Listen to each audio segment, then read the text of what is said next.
কত মানুষ সুখে নাই মা, আল্লাহ আপনাদের কত ভালো রেখেছে। গতকালকে আমি যখন রাতের বেলায় বগুড়া রেল স্টেশনে গেলাম, কিছু গরিব মানুষকে কম্বল দেওয়ার জন্য বাজার, আমি তাকায় দেখলাম আরে কত মানুষ শুয়ে আছে, শীতের কাপড় নাই, থরথর করে কাঁপতেছে। এ বাজার গো, আমার ওই গরিব মানুষগুলোর বাড়ি নাই, ঘর নেই, পথে পড়ে থাকা মানুষগুলো রাস্তার উপরে শুয়ে আছে। আসসালামু আলাইকুম রহমতুল্লাহ বারকাতুহ। বন্ধুরা, আমি চলে এলাম আপনাদের সঙ্গে আরেকটি নতুন ভিডিও নিয়ে। তো আজকে আমরা যে ভিডিওটা দেখব, সেই ভিডিওটা হচ্ছে গোলাম রাব্বানির। গোলাম রাব্বানি এই শীতের রাতের মধ্যে রাস্তা রাস্তায় পাগলের মতো কেন ঘুরে বেড়াচ্ছেন, সেটাই জানবো আজকে আমরা এই ভিডিওতে। তো বন্ধুরা, ভিডিওটা খুবই ইন্টারেস্টিং হবে, আপনারা কেউ স্কিপ করবেন না। তো বন্ধুরা চলেন বেশি দেরি না করে ভিডিওটা শুরু করি। কত মানুষ সুখে নাই মা, আল্লাহ আপনাদের কত ভালো রেখেছে। গতকালকে আমি যখন রাতের বেলায় বগুড়া রেল স্টেশনে গেলাম, কিছু গরিব মানুষকে কম্বল দেওয়ার জন্য বাজার, আমি তাকায় দেখলাম আরে কত মানুষ শুয়ে আছে, শীতের কাপড় নাই, থরথর করে কাঁপতেছে। এ বাজার গো, আমার ওই গরিব মানুষগুলোর বাড়ি নাই, ঘর নেই, পথে পড়ে থাকা মানুষগুলো রাস্তার উপরে শুয়ে আছে। যে কনকনে শীত, প্রচন্ড ঠান্ডা, মোটা মোটা লেপ কম্বল দিয়ে আমাদের শীত যায় না, বদ্ধ ঘরের ভিতরে থেকে আমাদের শীত যায় না, বড় কষ্ট হয়। আর ওই মানুষগুলো খোলা আসমানের নিচে, রাস্তার মাঝখানে যে ব্যারিকেডটা থাকে ওর মাঝখানে শুয়ে আছে, চেরা খেতা উড়ে আছে। যখন কম্বল দিতে গেলাম, মনের ভিতরে বড় দুঃখ লাগলো।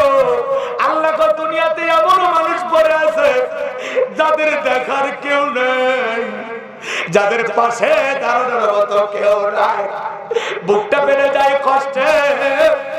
আজকে যদি বাংলার জমিনে ইসলামী সমাজ আমরা কায়েম করতে পারতাম, একটা মানুষকে এইভাবে পথে পড়ে থেকে, রেল স্টেশনে পড়ে থেকে ঘুমানো লাগতো না। ইসলামী রাষ্ট্র তাকে নিরাপদ একটা জীবন দিত, নিরাপদ একটা বাসস্থান দিত। কথা বলেন ঠিক কিনা? রেল স্টেশনে কত মানুষ শুয়ে আছে, বাজার শত শত মানুষ পড়ে আছে, এরকম কাঁপতেছে, থরথর করে কাঁপতেছে।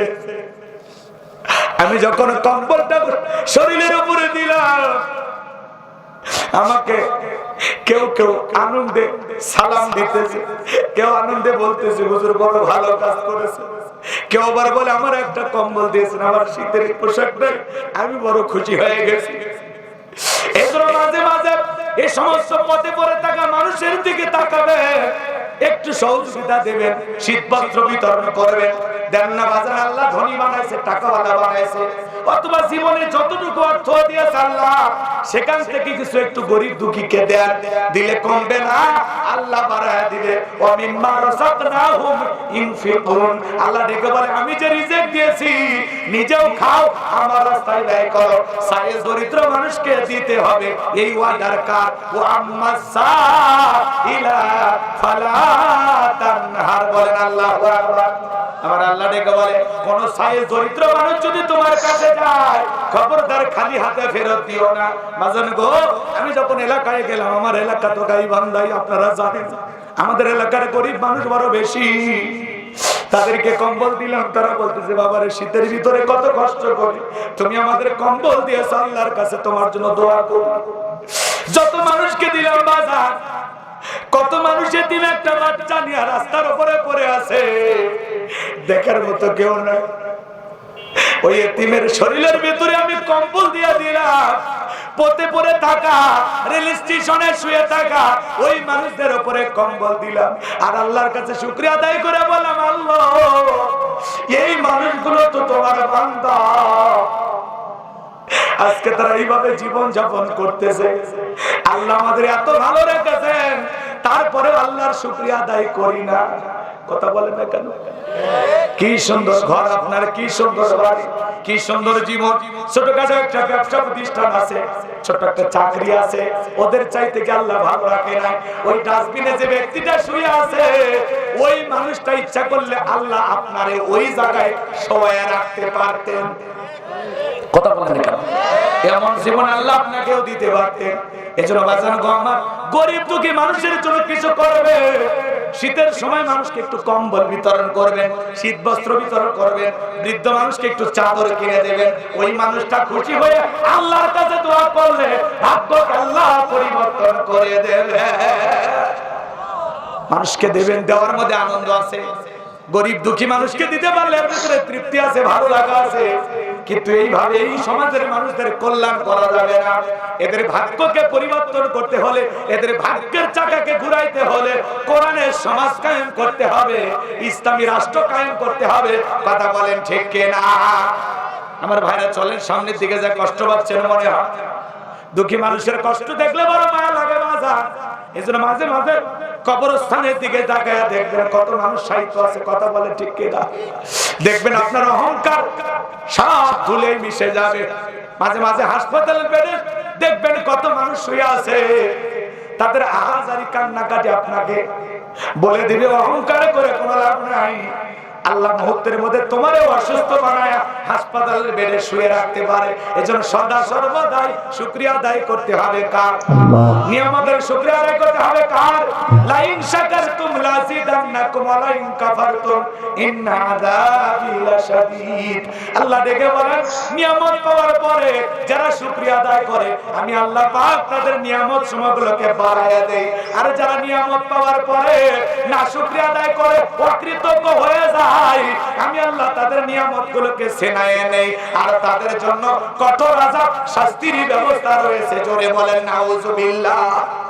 আল্লাহ সম্পদ দিলে দেন না বাজার, একটু গরিব দুঃখীকে দেন, দেখবেন এর ভিতরে তৃপ্তি আছে, ভালো লাগা আছে, আনন্দ পাবে, মনের ভিতরে আলাদা একটা শান্তি কাজ করবে। কথা বলে ঠিক কি না? আমরা গরিব দুঃখীর পাশে দাঁড়াবো তো ইনশাআল্লাহ। কথা মনে হয় ভুলে গেছেন কি বলছিলাম? সবচাইতে গুরুত্বপূর্ণ ইবাদতের নাম হলো পর্দা। কথা বলেন, চারটি আমলে মাহফুজের আটটা জান্নাতের দরজা খোলা। 1 নাম্বার নামাজ, 2 নাম্বার রোজা, 3 নাম্বার ফরজ পর্দা, 4 নাম্বার স্বামীর খেদমত। কথা কি বোঝা গেল?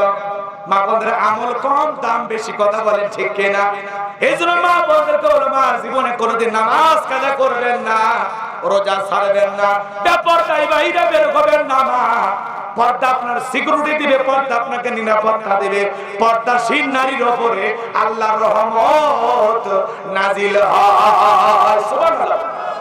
আমার মা বোনদেরকে পর্দা করে আল্লাহ পাক হযরতে ফাতিমার সাথে একই জান্নাতে কবুল করুন। জোরে বলুন আমিন। আরো জোরে বলুন আমিন। নারীরা পর্দা করবে, পুরুষ হিসেবে আপনার একটু দায়িত্ব পালন করা লাগবে। আপনার দায়িত্ব আপনার স্ত্রীকে পর্দা করানো, বাবা হিসেবে আপনার দায়িত্ব আপনার মেয়েকে পর্দা করানো। কথা বলে ঠিক কিনা? করাবো তো ইনশাআল্লাহ। আল্লাহ কবুল করেন। জোরে বলেন আমিন। একটু কথাগুলো মনোযোগ দিয়ে শুনেন বাজান। নবীজির কথা বলতে চাইছিলাম, ভুলে গেছেন মনে হয়। বিশ্ব নবী ডেকে বলে, মা ফাতেমা, তোমার চোখের পানি আমি সইতে পারি না মা, তোমার কানটা আমার মুখের কাছে লাগা দাও। হযরতে ফাতেমা যখন কানটা বিশ্ব নবীর মুখের কাছে লাগা দিলেন, আমার নবীজি ফিস ফিস করে কি জানো বললেন। হযরতে ফাতেমার কান্না বন্ধ হয়ে গেল। আম্মা জান আয়েশা ডেকে বলেন, ও আমার মেয়ে ফাতেমা, তোমার আব্বা জানি কি এমন কথা বলেছে যার কারণে তোমার কান্না বন্ধ হয়ে গেল? হযরতে ফাতেমা ডেকে বলেন, মা, আমার বাবা আমাকে বলেছেন বাবার ইন্তিকালের পরে সর্বপ্রথম বাবার সাথে আমার সাক্ষাৎ হবে। চিৎকার মেরে বলেন সুবহানাল্লাহ। জিবরাইল দরজায় নবীজিকে সালাম দিলেন, আসসালামু আলাইকুম ইয়া রাসূলুল্লাহ ইয়া হাবিবাল্লাহ। হুজুর নবী গো, আমি জিবরাইল আপনার অপেক্ষায় দাঁড়িয়ে আছি। আসমান থেকে শুধু আমি আজকে একা আসি নাই, আমার সাথে আরেকজন ফেরেশতা এসেছেন যার নাম হলো মালাকুল মউত আজরাইল। ও নবী, যে ফেরেশতা দুনিয়ার কারো বাড়িতে ঢোকার পারমিশন নেয় না, অনুমতি নেয় না, কিন্তু আপনার অনুমতির অপেক্ষায় আমরা আপনার দরজায় দাঁড়িয়ে আছি। আমার নবী ডেকে বলে, মা ফাতেমা, দরজা খুলে দাও, দরজা খুলে দাও। বলো, বিশ্ব নবীর কাছে জিবরাইল আর আজরাইল উপস্থিত হয়ে গেলেন। মালাকুল মউত আমার নবীকে সালাম দিলেন, আসসালামু আলাইকুম ইয়া রাসূলুল্লাহ। নবী গো আপনি কেমন আছেন? আমার নবী ডেকে বলে মালাকুল মউত এখন আমি কিছুটা সুস্থ আছি। আজরাইল ডেকে বলেন নবী আমার আল্লাহ আমাকে বলেছেন আমার বন্ধু যদি অনুমতি দেয় বন্ধুর জানটা কবজ করবা। আমার বন্ধু যদি অনুমতি না দেয় না মালাকুল মউত এক মুহূর্ত দেরি করবি না। আমার বন্ধুর যতদিন মনে চায় আমার বন্ধু ততদিন দুনিয়াতে থাকবে। আমার নবী ডেকে বলে আজরাইল আর কি কোনদিন আসবে না? ডেকে বলে নবী অবশ্যই আল্লাহ যেদিন বলবেন সেদিন আসবো। আমার নবী ডেকে বলে মালাকুল মউত রে আর আসতে হবে না, তুমি এসেছো তুমি তোমার কাজ করতে পারো। নবী যে যখন অনুমতি দিলেন কেমন নবীর উম্মত আমরা, যে নবীর কাছে আজরাইল এসে অনুমতি চাই জানটা কবজ করার জন্য কেমন দামি নবী পাইছি, যে নবীর জন্য আমার মালিক দিওয়ানা, যেই নবীকে আমার আল্লাহ মুহাব্বত করে বলেন হাবিবুল্লাহ। কেমন নবীর উম্মত, আখির নবীর আখির উম্মত আমরা। মালাকুল মউত যখন নবীজির রূহটা বের করার জন্য বুকের উপরে হাত রেখে দিয়েছে আমার নবী তখন কেঁদে বলে মালাকুল মউত রে আর সইতে পারি না, তাড়াতাড়ি হাতটা নামায় নাও। আমার নবী চোখের পানি ছেড়ে দিয়ে কাঁদে আর বলে মালাকুল মউত এই যদি হয় মৃত্যুর যন্ত্রণা আমার উম্মতেরা সহ্য করতে পারবে না। আজরাইল ডেকে বলে নবী বিশ্বাস করে আমার আল্লাহ বারবার বলেছে মালাকুল মউত রে আমার বন্ধুর সাথে যেন কোনো বেয়াদবি না হয়। বিশ্বাস করেন গো নবী দুনিয়ার সব চাইতে কম কষ্ট দিয়া আপনার জানটা আমি আজকে বের করার চেষ্টা করতেছি। আমার নবী ডেকে বলে মালাকুল মউত এই যদি হয় মৃত্যুর সব চাইতে কম যন্ত্রণা আমার উম্মতরা সহ্য করতে পারবে না। কেমন নবী পাইছি মৃত্যুর সময় উম্মতের কথা বলে না। সুবহানাল্লাহ বলেন আমার ভাইরা। আমার নবী ডেকে বলে মালাকুল মউত আমার কাছে কথা দাও, আমার কাছে ওয়াদা দাও আমার উম্মতদেরকে মৃত্যুর সময় কষ্ট দিবা না। মালাকুল মউত ডেকে বলে নবী গো আপনার কাছে আমি ওয়াদা দিলাম আপনার উম্মতের মধ্যে যারা নেককার হবে যারা আপনার আদর্শ মেনে চলবে নবী গো আপনার রেখে যাওয়া বিধান মোতাবেক যারা চলবে নবী গো যারা মুমিন মুত্তাকি হবে ঈমানদার হবে নেক আমল করবে কথা দিলাম গো নবী আপনার ঈমানদার নেককার মুমিন উম্মতদের রূহটা বের করার সময় আমি ইহসান করব তাদের জন্য কষ্ট কম হয় আমি সেই চেষ্টাটাই করব কথা দিলাম গো নবী তাদের মৃত্যুর যন্ত্রণা আমি আল্লাহ তাআলার হুকুমে সহজ করে দেব বলেন আল্লাহু আকবার। তো বন্ধুরা আপনারা প্রথমেই দেখলেন যে গোলাম রাব্বানী সাহেব এই ঠান্ডার দিনে পাগলের মতো রাস্তায় রাস্তায় মানুষকে কম্বল বিতরণ করে দিচ্ছে, মানে যে মানুষগুলো গরিব যে মানুষগুলো রাস্তার মধ্যে শুয়ে আছে তাদেরকে কম্বল দিচ্ছে।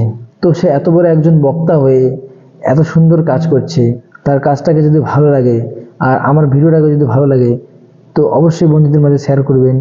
আর আমার এই চ্যানেলে নতুন হয়ে থাকলে চ্যানেলটিকে সাবস্ক্রাইব করে পাশে থাকা বেল আইকনটি অন করে রাখবেন, কারণ এরকম নতুন নতুন ভিডিও আমি আপলোড করতেই থাকি। তো বন্ধুরা দেখা হচ্ছে পরবর্তী ভিডিওতে, ভালো থাকবেন সুস্থ থাকবেন।